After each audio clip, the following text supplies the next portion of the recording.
Evening all. So today we're going to take a look at being redlined. This is a match where we just get owned. So let's just start with the cutting to the chase. We joined this map. I mean, they're a very, very good team on the other side. Very aggressive, very, very capable team. And I think we kind of gave as good as we got. But with rambling buffoons like myself driving like that, I think it's pretty obvious we were going to lose. But the reason I've shown this is because I think it's always good to kind of show determination. Now, let me show you what I mean. They brought in 2 tanks, and they were both supporting each other. It was a Gunlogi and a Syria. Okay, so that's an armor and a shield tank. And it became my mission to take the Syria down. So we had a team of, well, there's only 2 of us at this point really going for the tank. But as you can see, this Syria is in trouble, and we managed to get a huge amount of damage on it. But look at that. Massive tank on this thing. Now, watch carefully. Both tanks now target me. I get, one more shot all needed. Now look, I hope you saw that. That Syria just backed into the Gunlogi, and watch your top right.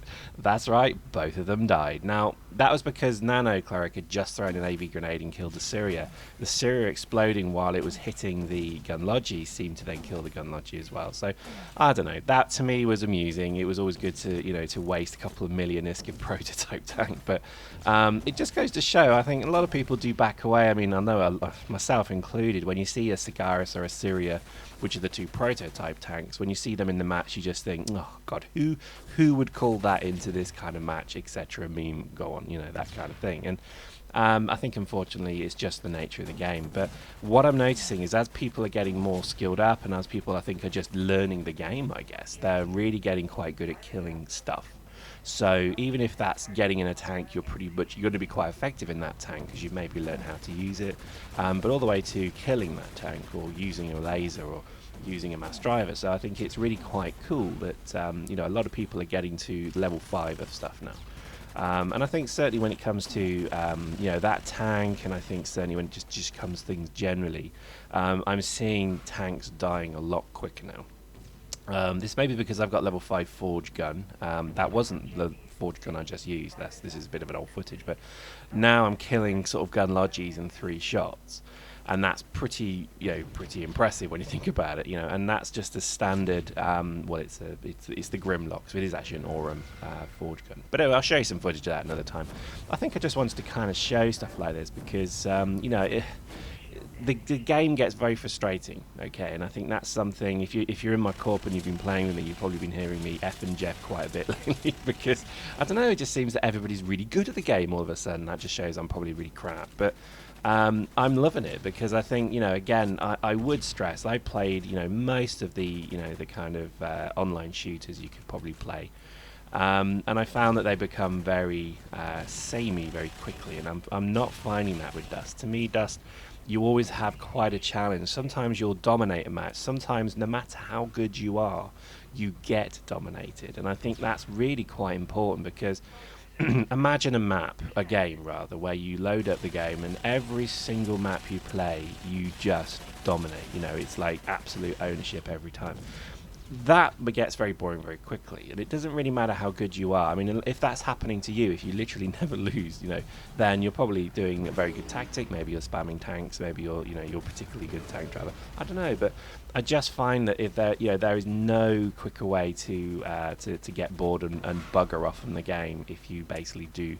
If you don't have the challenge that certainly it seems we're getting. Now, we're not very good, but, we're not terrible. And I think really that is why I think, I love matches like this that really get your heart going, And I think that's probably a good thing about Eve. And let me just explain. That tank there is really annoying me, and he's just killed me, but luckily I'm about to be rezzed. But I hate the nature of tanks nowadays, where people just spam them in, drive them into a load of infantry, and think that that's like a good idea. So I make it my mission to hunt tanks, and I generally am not too bad at it. But this Gunlogi's been kind of splapping people as he goes round, and I'm just about to get him. Now that's danger close, if ever there was danger close. But at this point, don't care. And it's like, right, I'm going to watch you die and get killed by my own orbital. But this is it. I love that kind of jihad style gameplay that I think it's wonderful. And obviously I killed a Gunlogi as well, so I'm happy. I just think it's cool. Yeah, but I think this is kind of the fun of the game, really, isn't it? Because you've got to find, I think, what makes you happy. Because you know, I think a lot of people are playing, they're waiting for Planetary Conquest. Planetary Conquest, I think, will make quite a few players happy, but I think it's going to be a tricky one for everyone to get something from. Obviously, it gives battles meaning, which is really awesome. But it's also going to take place in Malden Heath, according to the rumor mill. So if you're not familiar with Malden Heath, maybe go and have a look at the Eve map. You can do this by looking online on the Eve website, or if you've got an Eve account, you can go and have a look there. But Malden Heath, pretty interesting choice. There's already a star map out as well, so you can start to see obviously where the trade hubs are. You can start to see maybe where certain action's going to take place. So well worth checking out. I don't know if it's confirmed if it's Malden Heath, but it certainly seems as if there's a good chance it will be. I think no matter where it goes, you're going to have to kind of accept that if you're going to, there's just going to be a wealth of players in destroyers sat above planets trying to orbital. To be quite honest with you, it's going to be, it's going to be a field day for pirates who are just going to love rolling around in shit fits, killing destroyers.